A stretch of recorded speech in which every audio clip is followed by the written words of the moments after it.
Rising Tides Live. Welcome to the show. I'm Shawn Walchef. This is a Cali BBQ Media production. We're talking about Valentine's Day hospitality. So we do this show live on YouTube, live on LinkedIn, live on Facebook. If you're new to the community, welcome. We would love to have you come and join us on stage. You can go to betheshow.media/rising tides, and that will give you a link. We have digital hospitality leaders from all over the globe. We meet every Wednesday, every Friday, 10 a.m. Pacific time, 1 p.m. Eastern time, 6 p.m. London time. Wherever you are in the world, we want to hear your stories. Your story matters. So we have restaurateurs, technology professionals, sales professionals, marketing professionals, and we've been meeting on this crazy app called Clubhouse that moved to LinkedIn, and now we're live streaming on all the platforms. So today we're going to be talking about stories from Valentine's Day, stories about digital hospitality and how it pertains to Valentine's Day. And let's go ahead and bring the community up so we can get into today's discussion.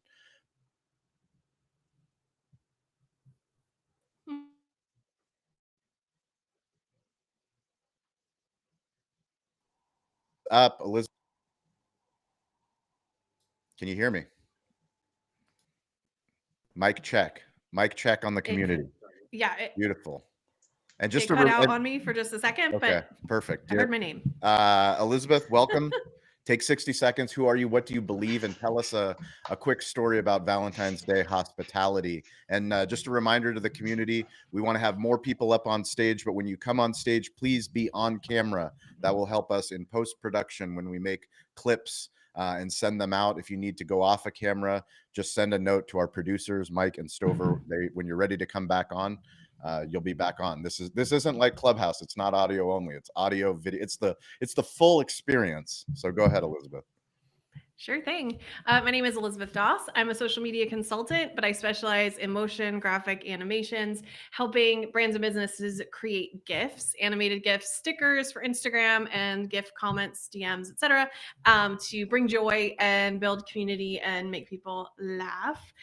So Valentine's Day, I was thinking of two things. One, I did make a lot of Valentine's gifts for a couple of clients that they're using those to be able to send out that are branded to their brand.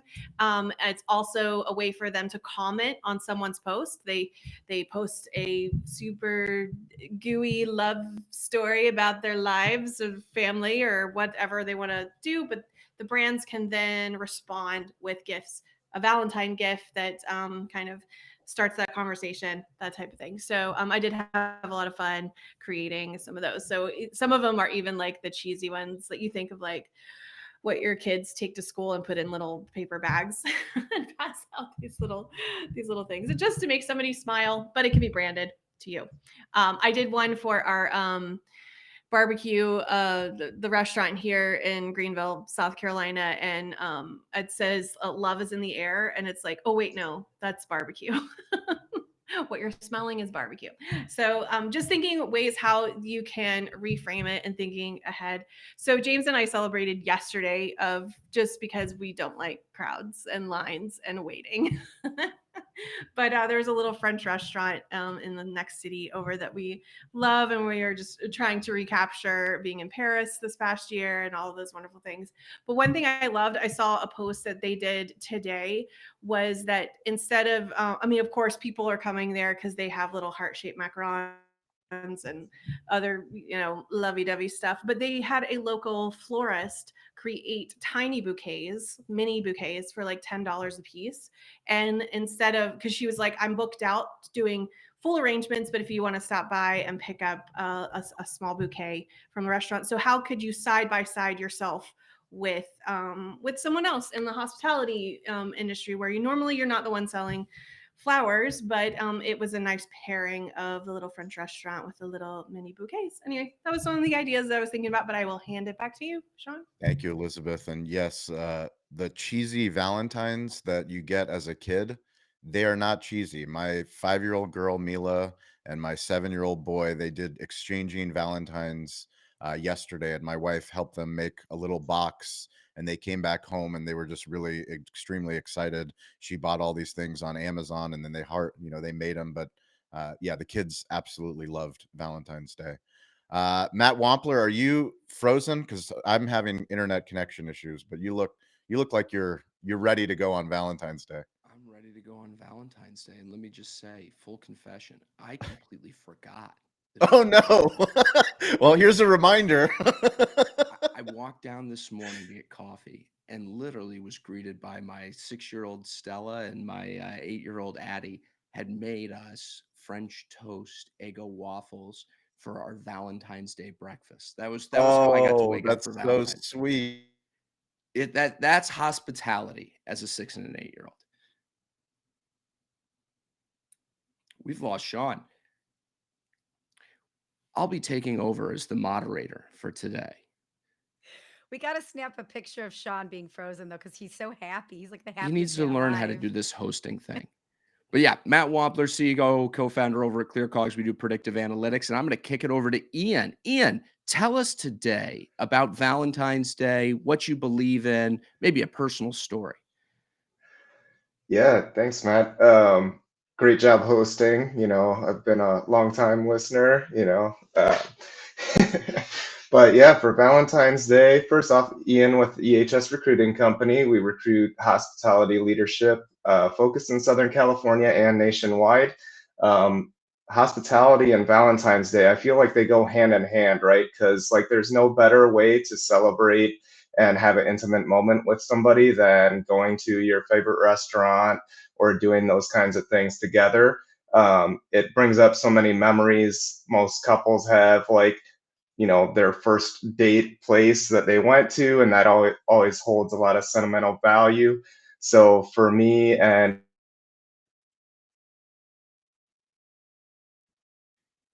And now we've lost Ian. Shawn, I'd like to welcome you to Thank you. Thanks Digital for Hospitality today. welcoming me back. Maybe I should talk to Adam from Captive Wi-Fi and have him come and fix my Wi-Fi. I'm having a rough Riverside morning, but that's okay. Ian, we Matt, lost you halfway. but you go ahead and take the baton, Matt. I it is a prefer when bad I prefer Wi-Fi when day. Matt hosts. Go ahead. Ian, who's up? Ian? Yeah, I was talking, but I don't know where I cut out because apparently I cut out too. So we're having all kinds of fun on Valentine's Day.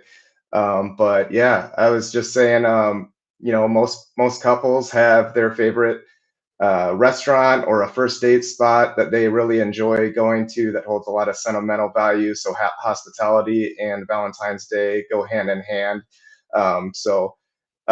Always enjoy hitting those spots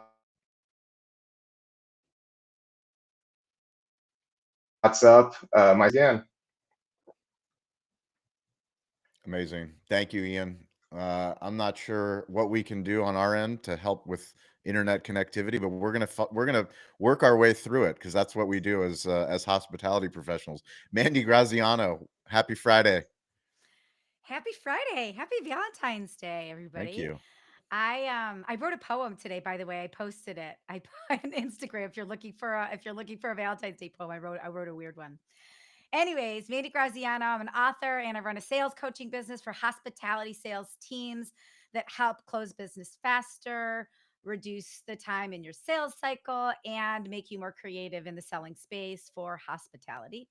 I have a funny story, not funny, I don't know, a story about Valentine's Day and selling. So many years ago, it might have even been 30 years ago, I had my first, we'll call it trade show. I was a catering salesperson and we specialize in weddings. This is back in Cleveland, Ohio, my hometown. And it was February, right? Everybody gets engaged in January. So it's like prime wedding booking season. And so we got the mall was doing some sort of wedding expo, Parmatown Mall. And so we got a little booth at the mall. And our whole thing was like, let's just celebrate Valentine's Day. And I created these little story notes. They were like index size cards notes about what I thought would be an interesting story of Valentine's Day. Looking back, it was super creepy, but in the moment, it was the story of Valentine's Day, where it was the story of how St. Valentine had been jailed and how he wrote letters to his jailer's daughter and how he was trying to create a relationship with her. I don't know if it was out of vengeance or weirdness or if he just genuinely loved her. I don't know the real story, but I put the story of it. That's how prisoners started sending love letters back and forth because of St. Valentine, right? I can't remember what the story said. And it actually got people to stop at our little booth because I was handing these things out and saying, do you know the story about St. Valentine and why he was in prison? And people automatically stopped. And then it got people talking about their wedding and our banquet venue and all that other stuff. But have revisited that story many times over the years and just reread it and thought, this is the weirdest story. I don't know what people thought of me. It got people interested in the venue, but they probably were like, yeah, we like that venue, but that girl, super creepy. Anyways, that's my thought on Valentine's Day, but it did work. And don't discount the value of a mall back in the, back in the late 90s because we did get a lot of business from it. But the other thing I want to share is Valentine's Day. My mom still to this day sends us Valentines every year, and they're funny names. And she's always looking for these names. So it's like from Maybelline or Eileen to the left, or she gives the funny first and last name. This year, her hand is injured. She has no mobility in her hand. So I offered to write them for her. I'm like, send them to me. I'll write them for you. I'll send them out. And she said, "Oh no, once I go through physical therapy and my hand is fixed, I'm sending all of you Valentines at a random time of the year." So our mom Valentines are yet to come. And I'm looking forward to that too. So happy Valentine's Day, everybody. However you celebrate, for whatever reasons you celebrate. That's awesome, Mandy. I love it. Always asking a question. It's so funny. Like, we take so many of these things for granted. And, now that I have small kids and they ask me simple questions like, what is this? Like, why does this day, why do we celebrate the way that we do? And you're like, I have no idea, actually. Let me ask ChatGPT and I'll get back to you. And there's a lot of answers. There's so Yeah, many answers as to why people celebrate Valentine's Day, which is also kind of a fun conversation piece too. for sure. Richard Liverman, my friend. Mike is yours. Good evening. I'm Richard in the UK. I run a business called Richard Solutions. The mantra of don't be boring, which is manifests through consultancy, coaching, branding, mentoring, and now media, which is a whole new exciting thing for Yeah. me. Storytelling. We're all in the I love it. storytelling game. No, I love it. Yeah, And I think what's great is what I've learned about my business is that whoever I work with, they get bigger and they get direction and they get stronger. And I think that it ties it all together and I love it. Which segues nicely into Valentine's. I'm going to be departing in half an hour to cook for my lovely wife. I went to a local butcher's, got a beautiful bit of steak, and I'm very much looking forward to cooking that up. And I sent a little thing on our WhatsApp group, or sorry, our Instagram group. There's a restaurant in the UK, and I thought, as a promo, I thought this was quite interesting, where they said that anybody that proposes in their restaurant today gets free food every year on Valentine's Day if they get married. And I just thought, what a clever promotion. I mean, don't get me wrong, as restaurants guys, not one that be hugely excited about going to. But as a promotional tool, I thought, do you know what? That's kind of fun. And I think what's really interesting, it was just hearing Mandy's story reminded me of that. Like, what can you do to jolt people?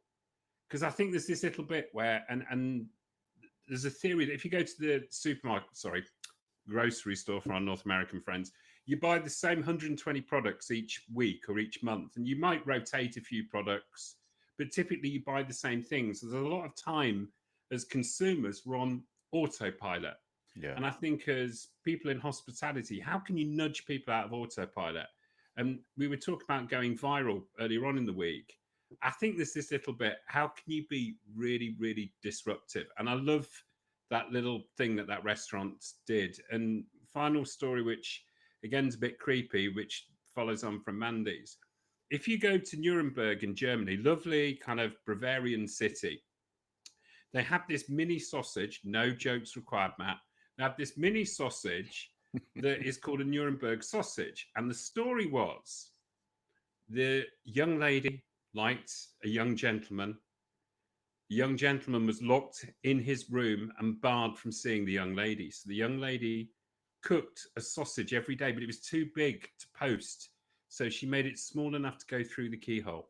And she pushed the sausage through the keyhole every week to show her love. And Nuremberg sausages, you only get them in Nuremberg, these little sausages, they're pushed through a keyhole. slightly stalkery, but a lovely story. And I think one that St. Valentine and Cleveland would approve of. Do we have any British words? Words of the day? Are you going to educate us? Well, I thought supermarket was a good one, but let's try and do a. Do you know what? When you guys talk about Valentine's Day, there's a lot of stuff that you can get that you guys think is a bit tacky. We Tacky. think it's naff. So we would say that's a bit Naff. naff. That card's a bit naff, or that decoration's a bit naff. We don't say tacky, we say naff. Naff? Correct. Naff. Wow. See, we always learn something with Richard. I appreciate that. Dean LeBay, you got a Valentine story for us, Dean? Yeah, I don't know if I do or not. I mean, it's hard to follow Richard and Naft and Daft and whatever. My name's Dean LeBay, LA_BAY. I'm in New Orleans, and my passion is the independent restaurant community. Kind of will follow up on what Ian was talking about. You know, tonight a lot of people go out and they'll have a memorable moment in a restaurant. I was thinking back when I first back when I was 9 years old, 1969, and I was selling a grit newspaper. And you know, you go where you can sell newspapers, right? Well, I found that the best place to sell newspapers was every other week at a beauty parlor, because that's where all the women were. And the thing was, they were all getting guzzled up so they could go out on Saturday night. And the thing is, the restaurant, people think about the restaurant industry and they think within the four walls and that's all that it's about. The restaurant industry, especially the independent restaurant industry in the local community, is everything, because it provides hairdressers, people to dozy up, electricians, plumbers, people that work on equipment, janitors, everything. And it all revolves. It's all these dots out there and they all connect. It's just some people just don't take the time to connect them, because I promise you, Joyce Beauty Parlor in Hooks, Texas, they love the restaurants in Texarkana, because every 2 weeks they knew everybody got paid and somebody was going to take their wives out to dinner, and that was a big deal. So anyway, yeah, I support the independent restaurant community, and anything I can do to help them not put the close sign on their door, that's all. I'm all in. Thanks. Amazing. Thank you, Dean. And Mike or Stover, if you want to join for Valentine's conversation, you guys are welcome to come out of producer hiding mode. But if not, we would love to continue the conversation about, oh, we've got Loycent. You know, my man from Queens has got some Valentine stories for me. Loycent, what's up? Can you hear us? There he is. With or without you energy, Loycent in the house. We can't hear you yet. We'll get there. We got to turn that mic on. Or you might have to go out and come back in, and make sure you select the right mic when you come in on Riverside. You can go out of the room and come back in. Eric Farrell in the house. Why don't you take it away? It takes 60 seconds. Who are you? What do you believe in? And tell us what you think about Valentine's hospitality. First of all, can you guys hear me okay? We can. All right, We've had some trouble on Riverside this morning, myself included. Man, I've had trouble with tech all morning. Yeah. Okay, I got to slow down for a minute. I've been rushing around like a chicken with my head cut off. First of all, I am Eric Farrell. I run thewordkitchen.com. I'm a copywriter for the hospitality industry. And boy, do I have a weird Valentine's Day story today. So I spent the beginning of Valentine's Day in the emergency room with my wife. Yeah. 2 days ago, my wife came down with a head cold, or so we thought. The best way I can abbreviate the story is yesterday we went to med check. It was a hassle to get the grandparents to take care of the kids, and I got to take my wife in, and she was like, I'm not driving. She was totally droopy. Get her to med check.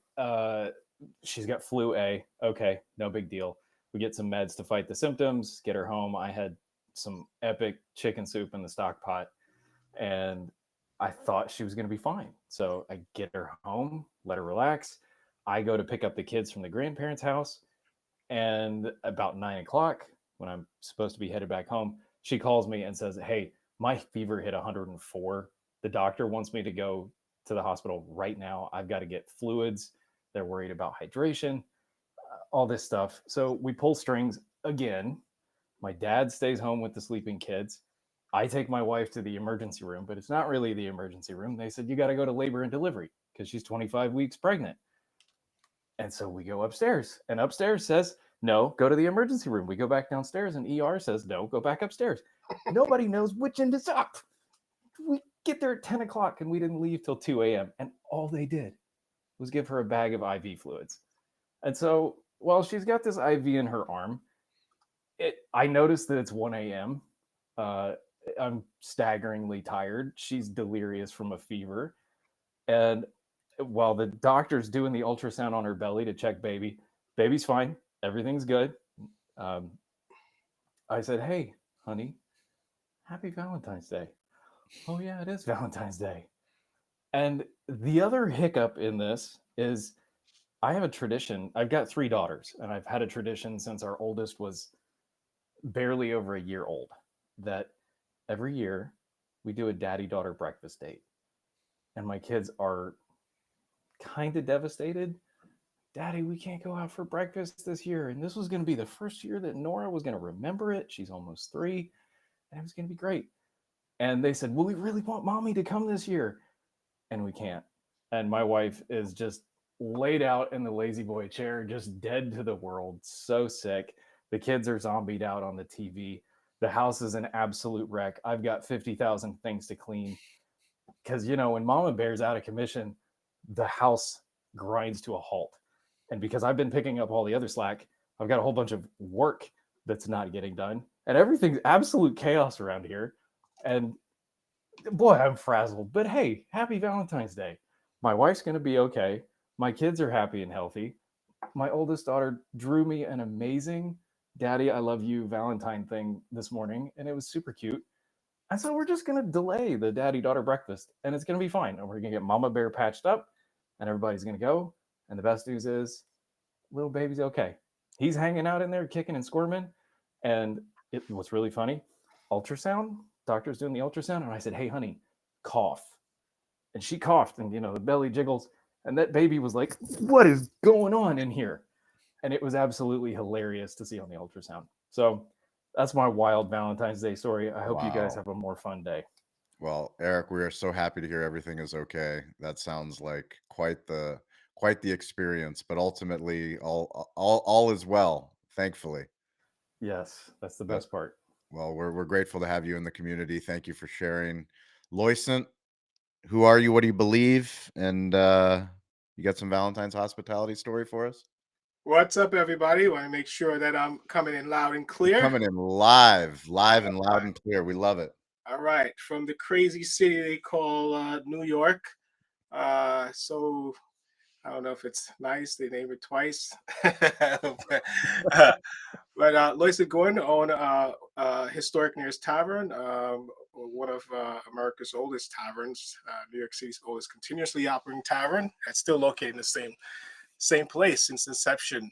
I just believe in small business becoming the change that this country needs, and also the fervor of the immigrant population that has really kind of driven that from all walks of life, really. The immigrant experience for America has been very transformative, and it's made it what it is today, from Eastern Europeans to Africans to all over the world. So we're just doing that through small business, and me specifically, a Jamaican that took over this historic tavern to save it, to give back to America. That gave me an opportunity as an immigrant.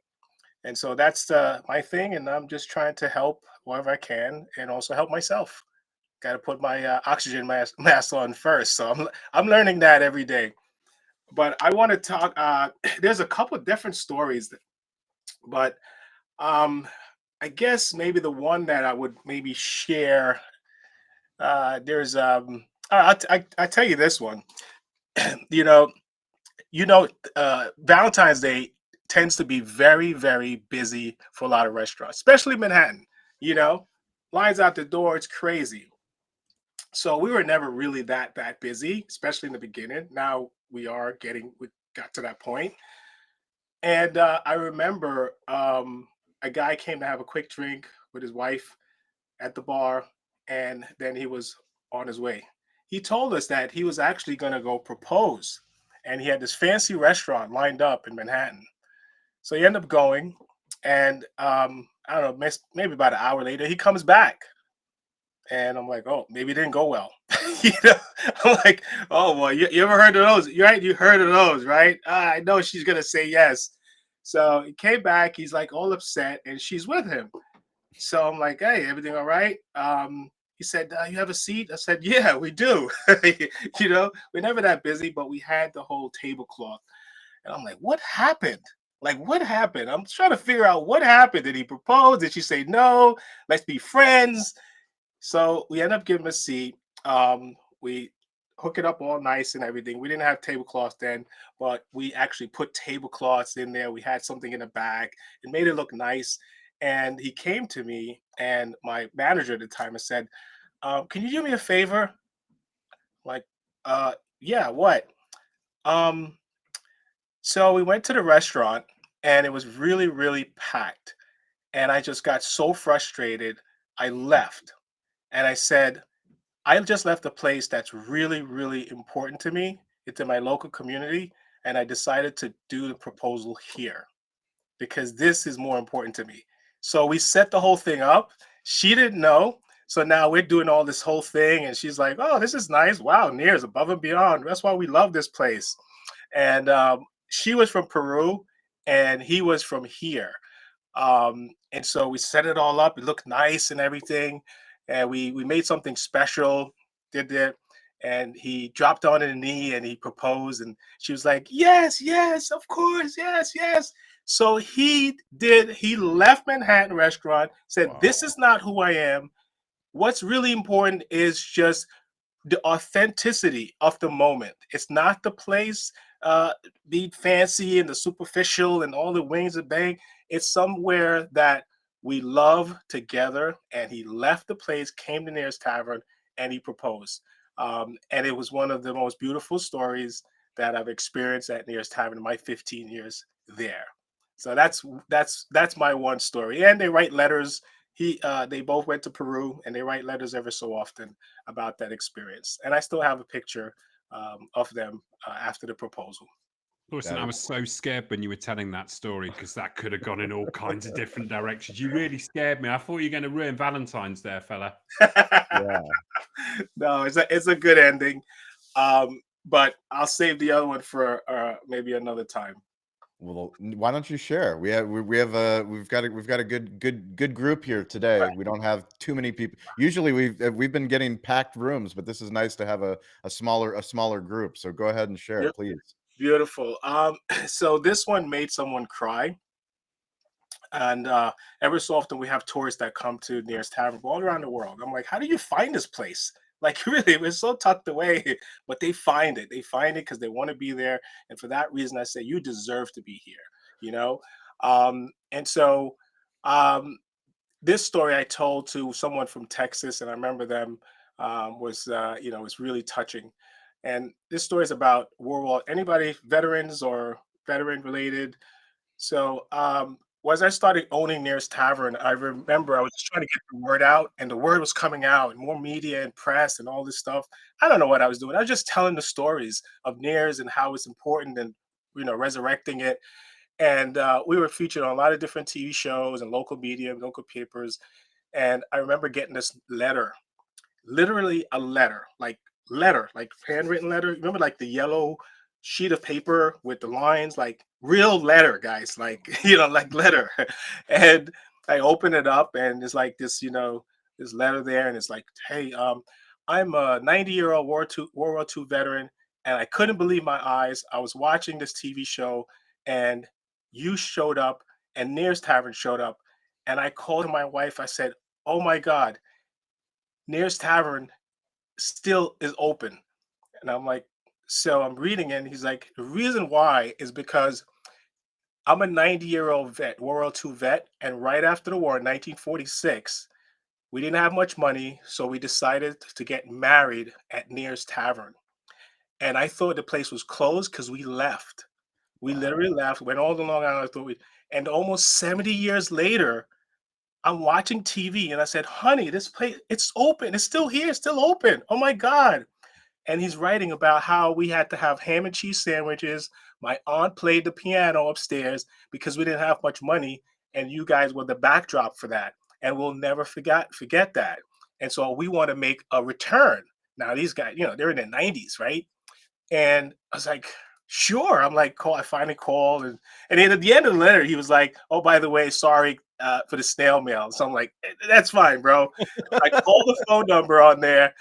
He picks up. I said, you have to come back, be my guest, bring your wife, everything. He's like, oh, no problem. Then there was a delay. There was a medical thing and whatever. He finally shows up with him and his two daughters, which were in their 60s, you know. And I'm like, oh, who's this? Oh, this is my daughters. And they brought me here. And they were like, Dad, is this like where our family started? And he's like, yeah, right after I got married, we went to have our you guys. And I was like, wow. He's like, so this is like a homecoming. And I said, wait a minute, someone is missing. Where's your wife? I thought you wanted to return after 70 years. He said, yeah, that was, that delay. Unfortunately, she passed away. So I was hoping to have the reunion, but she passed away. So what I did is that I took that letter and said, listen to me. You see this wall over here? I framed this letter already. And I'm going to put it up here. And as long as I exist and Nearest Tavern is open, and we make enough money to open, your wife, your family, and your veteran status will always be remembered as long as I'm here. And he was so overwhelmed by it. We end up getting some TV coverage. I have the video. He was such a sweet man. And unfortunately, about 4 or 5 years later, he passed away. But it was just an amazing experience. And I have that up there today as a reminder. And I was just telling this to this tourist that came from Texas. I remember, the lady was like starting to cry and well up, and the guy was in the corner there, and I could tell it was hitting him. It was hitting him. I got a beautiful review the next day. Not I do this for review, but he says we went to Statue of Liberty, we went to Empire State Building, we went to all these landmarks, which was amazing. But this was the most spectacular experience of the entire trip, more so than all of these other tourist attractions. Thank you for that. And I'll always remember what you did. So that's the second story of Nearest Tavern and Valentine's. Loyson, you're a beautiful man. I'm so grateful to have you in this community to share those stories.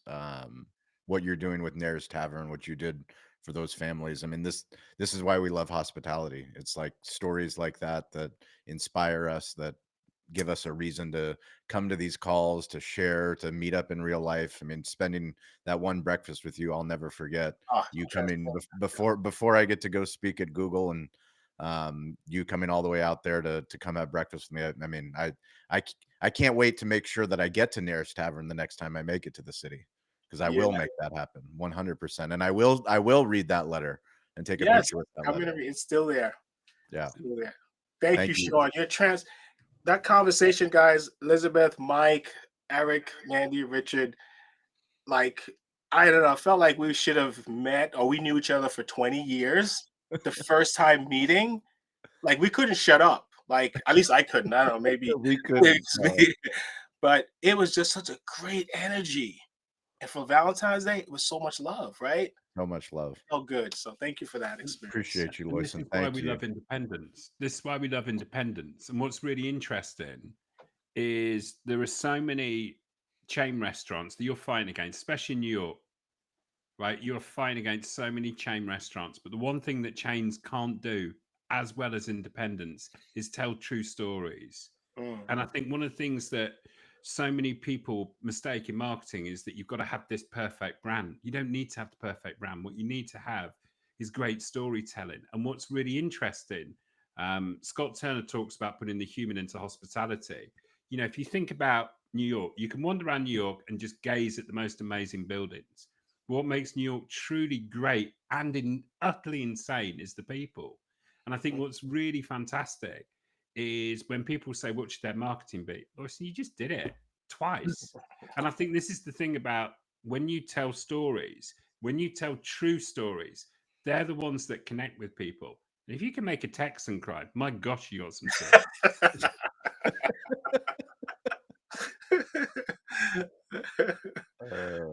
Amazing. Absolutely amazing, Loisant. Mike Biseglia, no pressure.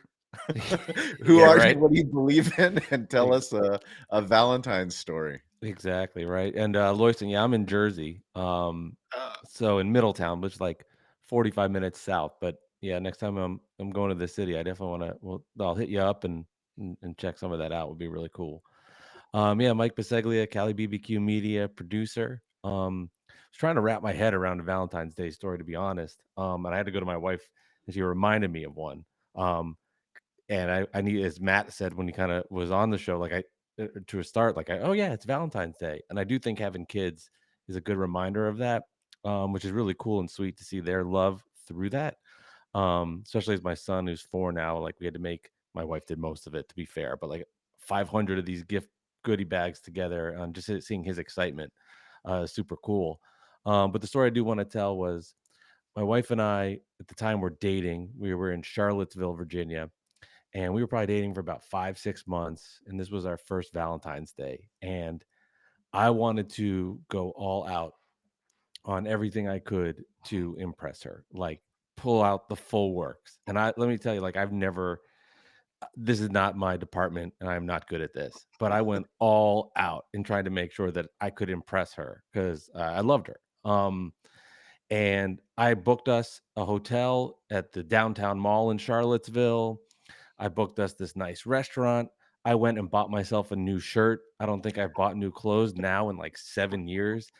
And I took the button down shirt out of a box. So like I put it on, trying to look all fancy. And it's clearly like, if you look at the shirt, like it just looks like this is the first time I've worn it. And she noticed that too. She's like, where is this shirt? I was like, I don't remember where I bought it from now, but it was so clearly obvious like that, and just went so over the top to impress her. Now knowing her, I guess we've been together, dating, married for 12 years, dating for 15. We have not had a Valentine's Day that memorable in my head since then. She put the kibosh on that. And now that I really know her, we just do like nice little subtle things for each other. Um, but I'll never forget, like, looking back at it all these years later, to buy all this stuff, go all out, try to make like the most romantic day ever. For her, that's not what she wanted. I'm glad I did it because it's a story I can tell, and I remember it so vividly, especially that shirt and how silly I looked. But now it's like we always just laugh at that all these years later, especially with like kids running around where we're just like stuffing food in our face and trying to maneuver around to get through the day. But that will always be like my most memorable Valentine's Day. And now if I pulled that off now, she would not be thrilled, but we'll have a nice time tonight. So it's all good. That's awesome. I Well, love I that. want to open it up to the community. If any topics or things that we should be thinking about in 2025, we've got Mike right here who's producing the show. We have Stover, who's also in the background, but we're always open to new ideas for topics that we should be talking about as a community, people we should be asking to be guests on the show, people that we want to bring into the community. I will leave it as open and anyone can share whatever you think. I have two things. Something Dean said earlier just sparked a memory for me that I hadn't thought about in a long time when Dean was talking about restaurants, hotels, just hospitality getting out of their box. And he was talking about the hair salon around the corner. That actually reminds me of we opened a mega club in San Diego and 20 years now ago. Geez Louise, in 2005. And the owner, my boss, would get his hair cut. Like it felt like every week. He came in high and tight, like every week. I was like, bro, what's going on? And he didn't really share it until probably 3 or 4 weeks in. he went to this high end. It was a high end lady salon. It wasn't even like a man salon. I wasn't, I don't know where you guys get your haircuts, but sometimes I cut my husband's hair. It's like not a fancy situation. Yeah. So he went to this high end, salon right around the corner, and he would go once a week. And he said, I go once a week because everybody in that salon, they all talk to each other about what's new, what's exciting. And I want the people that come into that salon to come to our club. So every week I go there, they ask me, what's the update on construction? Who's the chef that you've hired? What kind of materials are you getting? What does this look like? He's like, so now when I go in, they're all waiting for the update and they're just Wow. as excited about Wow. our club opening as I am. And even though I go every week, it's actually a different clientele every week. So he was building a community just by sitting in a chair for 30 minutes, getting his haircut. And That is some marketing. That is isn't some that over the top genius? marketing. And it cost him probably 30 bucks a Wow. week, but like a bottle service customer is way more than 30 bucks. Like the return on his investment was Wow. great. And I'll never forget the night we opened the club. I was standing at the door and there was a line of people that wanted to come in. Then there was a line of people that were actually invited and waiting to come in. And when the women from the salon showed up in their gussied up outfits and their best hairdos, the owner actually went out and he removed the velvet rope and he brought them in himself. And I remember thinking, like, that's hospitality. He's cultivating that relationship. And those women will never forget it. And we did get a lot of business from that. So, anyways, when Dean said that, that's reminded me of just reach out to your community, think beyond your box. Who are your neighbors? Who can you give back to? All of that kind of stuff. So, just Dean, wherever you are, thank you for bringing that up. I stuffed that memory down for a long time. That was an amazing story, Mandy. Like, wow. Talk about a powerful form of marketing that you would never think to like go to the beehive and talk to the bees. He hung in the hen house. It was amazing. It's amazing. So good. But yeah, I'll open it up. Richard, Elizabeth, Mandy, Loyson, Eric, Mike. Anyone have- There's two things. One, I don't know, maybe it's harsh or whatever, but how do we scale hospitality? Because I find that me being in the business, and I just love connecting with people there. I just think it's just the greatest thing. I'm just like, I'll do it for free. Like, you don't have to. I'll just be the random guy that's go in and just talk to customers and interact. But the question is like, and I think it was Unreasonable Hospitality. I got the book. I want to kind of get into that with Will Guidara. Like, how do we scale that genuine hospitality from the owner having that naturally, or just what maybe helped build his business from the beginning, to actually imparting that on the actual like staff, the team members? Or is it just black and white? Hey, paint by numbers, serve the guests, this and this, come back 2 minutes later, blah, blah, blah, blah, upsell, blah, blah, blah. Which is just not me. So it's just a conversation I'm having in my head, because at a certain point, it's like, okay, it's got me here, but for the future, I'm not going to be able to, I'm not sure if you'll be able to get to the next phase, right? By me doing that. That's just might not be scalable. So how do you scale hospitality? Or is that a bad word? Like putting it together. No, I The love other that. thing, I think that's a great topic for sure. Absolutely. We could have a great conversation about that. and the last thing is probably opposite way, profitable advertising. How do you get, like right now we're doing Facebook ads. So it's like, why wait for the money to come on the back end? Why not making sure that, we're acquiring guests, or at least, new guests, or exposing new guests profitably? I think we as restaurant owners, and a lot of small business in general, we advertise in print media, TV, and Facebook ads, online, all this stuff, and we lose money on the front end and expect I hope people come back so we could make that money back.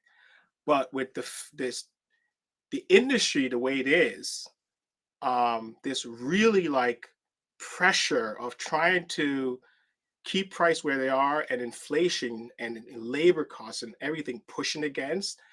I think the model needs to be rewritten, and I think we're going through a transformational change.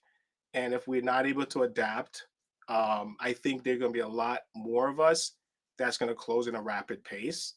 And so we have to use technology to expose our wares and all the stuff that we have that's really truly priceless to people in a profitable way on the front end. Um, so and not hope that we have people come back because they like us. And that's not the case, because the world is a busy place. Yeah. Busy. There's places I want to go to, but then it's like all of this stuff they push in front of our face, and then we forget about the place that we care about, or we have to fight through the noise to let people know that, hey, we're still here. Oh yeah, that's right, man. I love you guys.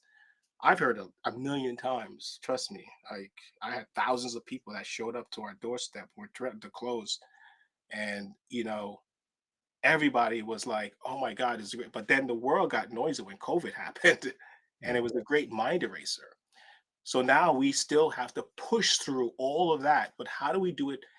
Use technology that we know it has leveled the playing field, right? It has leveled the playing field. I can definitely, but we need to figure out how to use it so that level playing field, we can actually start playing on it. So how do we use profitable advertising? Profitable. That's just two things. Yeah. Those are two great topics. Anybody else, Richard? Yeah, I'm just going to add to that very quickly, and then apologies. I'm going off to cook my Valentine's meal. Don't apologize for that. We're grateful that you showed up for any time at all.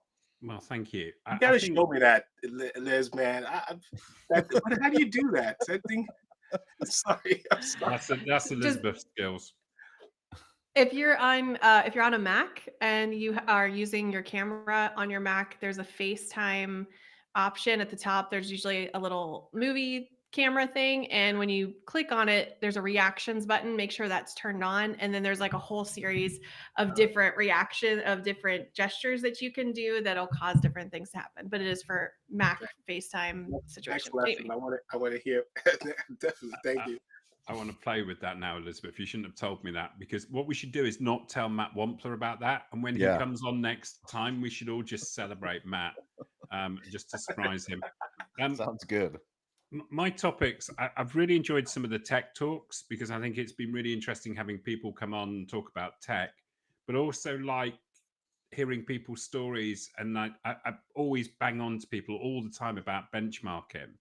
And sharing stories. And I think what's really interesting is just even the different stories that have been shared today. You think, I wonder how I can use that from a different industry. And, Mandy's story about the club, that's just tickled me that. But it's one of those ones where I'm always saying to my clients, how can you learn from people in other industries, and how can you bring that in? And I think what's really interesting in some of the conversations in this community is some of those stories really challenge your thinking.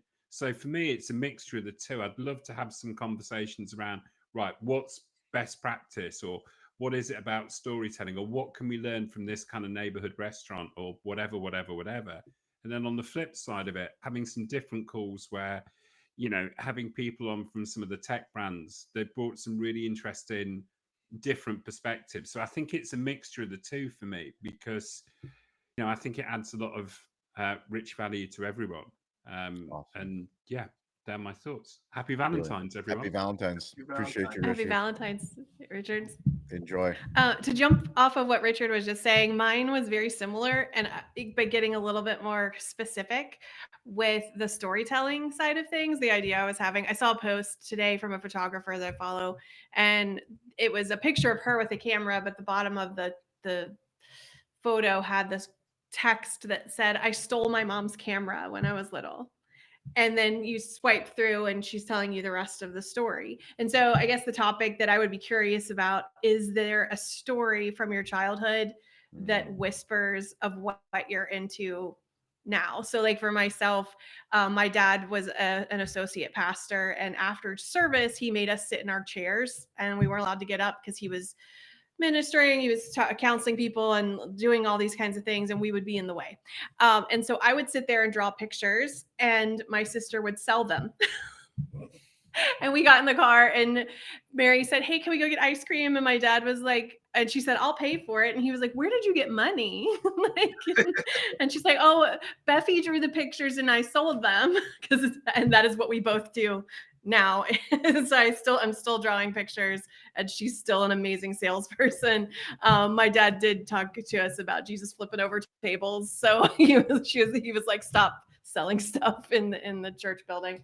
But anyway, I think some stories like that, hearing what people, the whispers of what you're in now, and where you can kind of bridge that, and then give people the homework. Okay, and I'll go tell that story somewhere. And so anyway, that was one of the ideas I had. I love. I like that your 11-year-old self. I think somebody said that there was a scientist somewhere a couple of months ago that was saying, "What were you doing when you were 11 years old?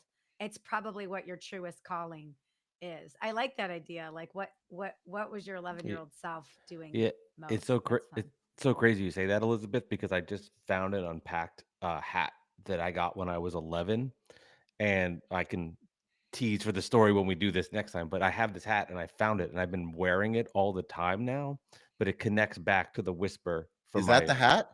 No, this is not the hat. Of course, I'm not wearing the hat now. I No, know. come on. No way. I know.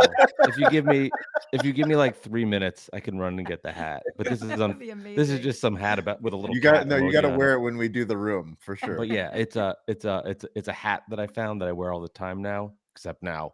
But I'll totally bring the prop. I'm bringing the prop. Fantastic deal. I want to hear people's disasters. Like, I'm just curious, like, what's a disaster that happened in your business that you rose from the flames? You know, what was maybe flames we don't use in California right now. That's a little too soon. Good point. But Yeah. like, what's a disaster? You know, I talk a lot about disaster selling, and there's obvious trends, right? Like there's September 11th, there's the recession, there's COVID, there's like trends, and there's common denominators, right? But like, just in all different industries, or just in the micro business moment, what's a disaster? How did you rise from it? And we don't always have a silver lining in that, but we found a way to get up. Like, I'm always curious about disasters. That's great. Mike's got all the notes. These are phenomenal. Eric? My thing is, can we tell other people's disasters? No, I'm just kidding. If a disaster is that good, it becomes legendary. Yeah.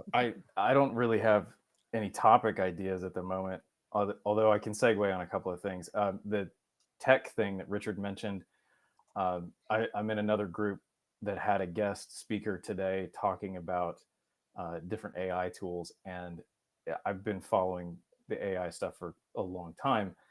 The numbers that are going on are tremendous. Shawn, I'm going to send you this person's contact info because I think she would be an amazing guest. The stuff that she taught, even after working in the security tech world for almost 10 years, I never knew about. And when AI started, she mentioned some stuff that's not publicized. Privacy data concerns if you're using the free versions, which my brokenness always is. So that would be an interesting guest to have on here, because I think she could open everybody's eyes to a lot more of the behind the scenes how-to with AI tools. That'd be interesting. Anyway, my other idea, a lot of things that have been mentioned in the last 10 minutes made me think of a whole slew of other stories. I don't know if we've got time for one more Valentine's Day story. Let's do one more Let's wrap us up with one Valentine's story. Let's end on a food one. Okay, go for it. Elizabeth, what you mentioned as a kid, what you were obsessed with became what you did later. And I was always obsessed with food. I would go to my neighbor's house at 3 years old, and I would sit on their counter and want to just pull everything out of the spice cabinet and smell it. And then I'd go home and do the same thing. And that's how I learned about herbs and spices and stuff. And this word means this smell. And I was fascinated by that. So I've always been in the kitchen. And when my wife and I started dating, she was not well versed in food at all. And every time she came over, I was always making something, even if it was a sandwich. She was like, "That's the most epic looking sandwich I've ever seen. When are you going to make me one of those?" And I was like, "Well, if you give up on this vegetarian thing that I don't think you really buy into, I'll make you some awesome food." And so over time, she came around. And long story short, we get to our first Valentine's Day when we're dating. And I really wanted to blow her mind. So, Loyson, I had to tell this story for you. Little nod back to Jamaica. I'm not good. I got a lot to learn, but I made the most freaking awesome brick chicken, like Caribbean jerk, blow your head off hot jerk chicken. And the way that I made it, she was like, "This is crazy. I've never seen anybody do this before. You've got a cast iron skillet and a brick, and I don't understand how this works, but I love it." And I made kalaloo and rice and beans and fried plantains for dessert. And I don't remember what else I made, but I just went all out. Like, we're going Jamaican tonight. And she just like ate herself into a coma. She's like, "Oh my God, this is so good. I can't even think. What did you say that was called? I don't even care." And she laid down on the couch just before we were about to start a movie. To this day, she cannot remember what the movie was. And it was Hitchhiker's Guide to the Galaxy. We're going to eat good food, nerd out, watch a movie. And she doesn't even remember the first 10 minutes of the movie because she was just in a food coma and passed out. But she still tells that story. Wow. It's like, we've been together since 2011. And she's like, "Oh my God, that brick chicken. When are you going to make that again?" And she still tells that story as the best Valentine's Day we ever had. And we weren't even married. So the food made such a strong memory for her. And she still tells people all the time, like, I didn't marry him for his looks. I married him for his cooking. Like, I'll take it. That's amazing. Yeah. Great story, Eric. Well, let's go tip, takeaway, homework assignment. Mike, kick us off. What do we got next week, too?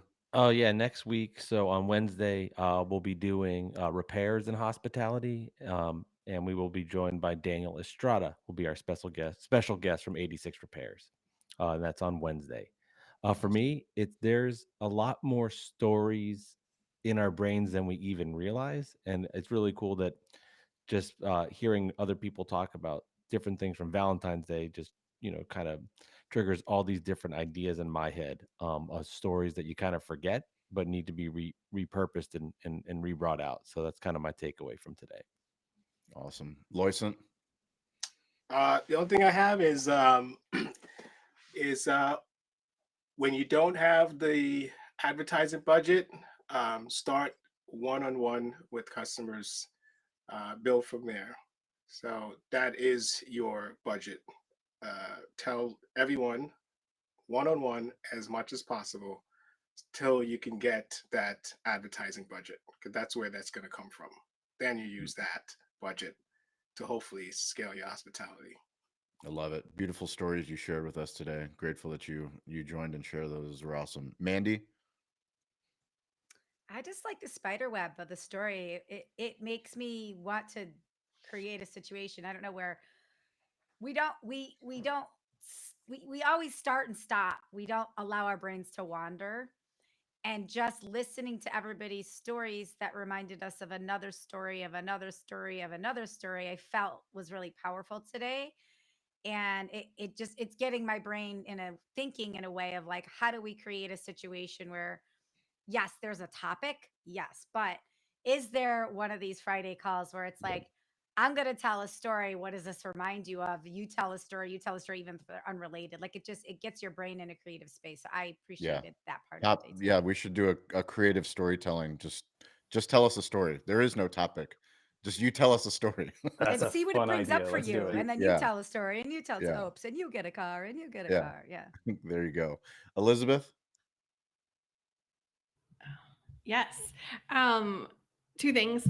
One, to Loycent, because you were talking about the paid advertising stuff, and you may already do this, but even thinking through some influencers and checking your tags on Instagram is a great way to see if there's any user generated content and other things, and cross-pollinating those audiences across the board. And even checking your placement places, whether it's on Facebook or on Instagram, to see if somebody's tagged the place but didn't tag the account. And so it's farming all those spots. But the other thing that I was thinking of is, because my takeaway, because Mandy, she talked about the poetry thing this time, but I was actually working on a post for a real estate client of mine, and I took her idea to heart. They wanted to do a post about loving their clients, and so I went straight to ChatGPT. Eric, we're talking about AI, and I said, write me a poem that's talking about loving our clients, real estate stuff. And so it spit out this really sweet poem. I'll put it in the comments on this post on LinkedIn.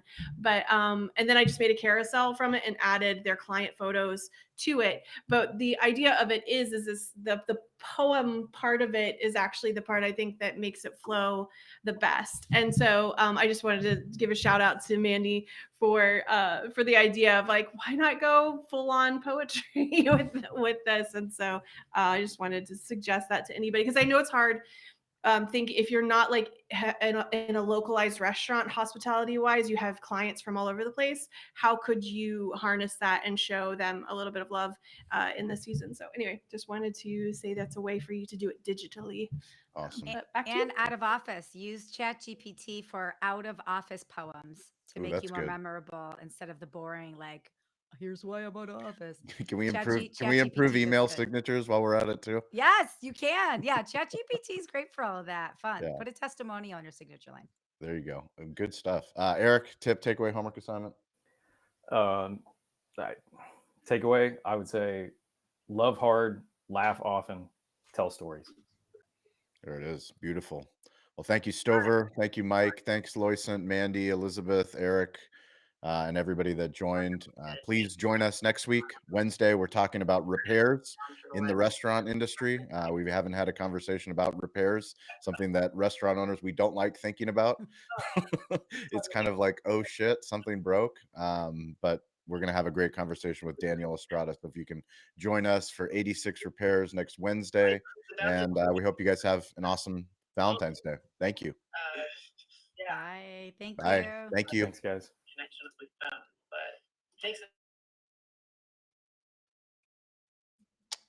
All right, we're clear. Boom. Boom. Dean LeBay, upload incomplete. Yeah. Bye. Thank you. We can always get the cloud one, which is good. Okay. Yeah.